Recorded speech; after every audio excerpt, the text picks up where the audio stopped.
So, nice size, I hope. Niels, Sayez.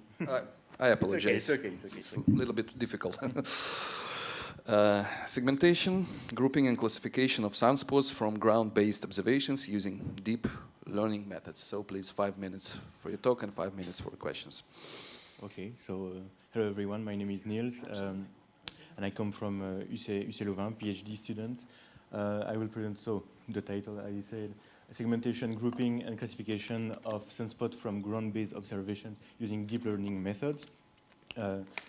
This work was developed in collaboration with people from the Royal Observatory of Belgium, especially the UZ team that manages the UZ telescope. So to give you an overview of the framework we've been working with.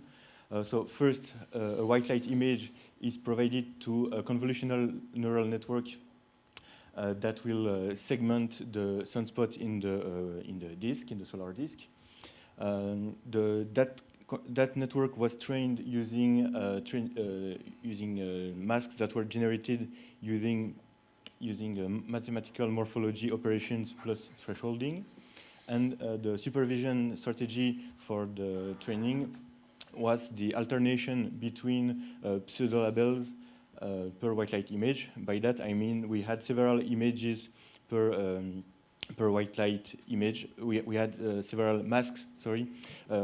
Each was generated using a different threshold value, and at each iteration of the training, we randomly pick one of those masks as the for the training loop. So once the sunspots were segmented, they are then grouped by a mean shift algorithm that use kernels which are sunspot size dependent, and those kernels also have an elliptic shape to account for the fact that sunspots in a group tend to be more distributed along the longitudinal axis. And then once all the groups are formed, they are given to a classification network composed of a CNN image encoder and 3 multi-layer perceptrons, one per character of the Macintosh system, which is the target of the classification. As you can see, where is the? Oh no. As you can see on the slide, the MLPs are organized hierarchically, simply to mimic the fact that the classification of the second and third character of the Macintosh system simply rely on the classification of the first character. And finally, we used an ensemble learning approach. By that I mean we actually trained several instances of such a classification network, so that their predictions could be aggregated, and they participated in a majority vote in order to give a final output classification. Let's look to a few results. So regarding the segmentation, the segmentation using a convolutional neural network has a better as an enhanced detection for the smallest sunspots, which are usually, easily lost when using morphomat operations and thresholding. And also the supervision strategy that alternates between pseudolabels per white light image actually relaxes the importance to search for an optimal threshold value in order to generate pseudolabels. So regarding the clustering, or aggregation method was able to retrieve with an accuracy of 80% the sunspot groups that are found in the UZ catalog, which is also maintained by people from the Royal Observatory of Belgium.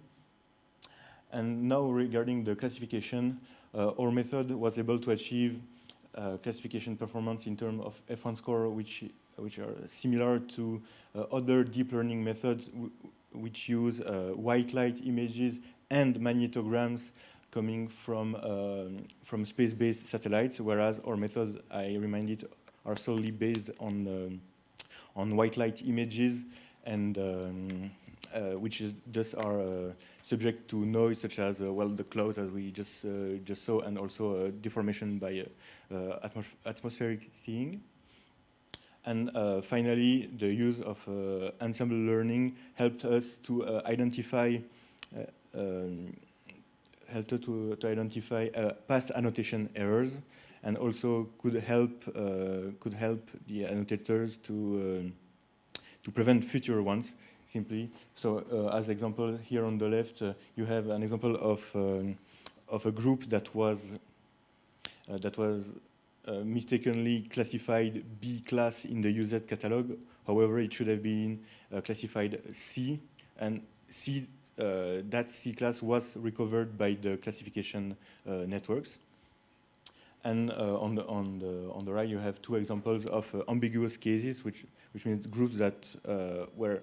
So there was a large disparity between the classification in the pool of voting classifiers, and those images will have to be submitted to an expert, so that we settle things and the final classification could be given. So yeah, that's all for me. So if you have any question, feel free.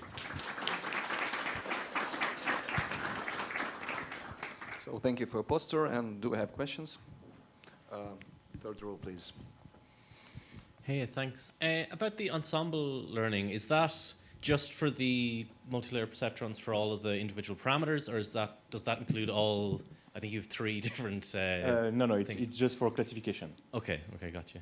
And then maybe a follow on: how, when you're trying to improve results, how do you know where the problem is? Well, how do you know whether you need to improve the UNet at the start or the shift in the middle? Or can you say anything to that?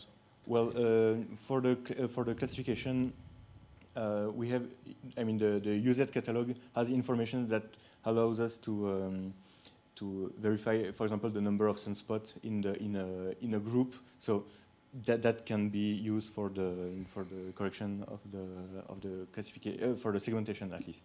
And for the classification, well, there is also the UZ contains information about the Macintosh classification of the group, which means that, well, we know that the classification is well, the error would be coming from that part. Right, cool, thank you. Do we have more questions? So, okay, thank you so much.